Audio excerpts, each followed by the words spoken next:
માતાજી, જય જવાન જય કિસાન મિત્રો. તો આજે એક એવી વાત કરવા માગું છું કે આપણે જે મહેનત કરીને ખાશું ખોડા વાળીને એ ખાવા કેટલું હજમ થાય છે. અને એક મકા આપણે હરમનું ખાશો કોકની હાયનો એ ખાવા કેટલો હજમ થાય છે.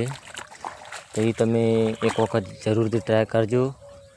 અને ટ્રાય મત કરજો મારું માનો તો બનતી મહેનત સુધી તો મહેનત કરીને જ ખાજો આપણે.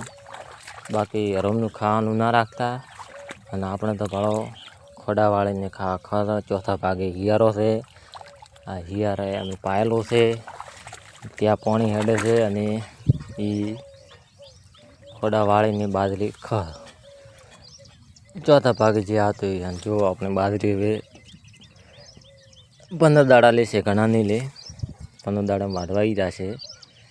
અને આપણે વાળા તો ખોડા જુઓ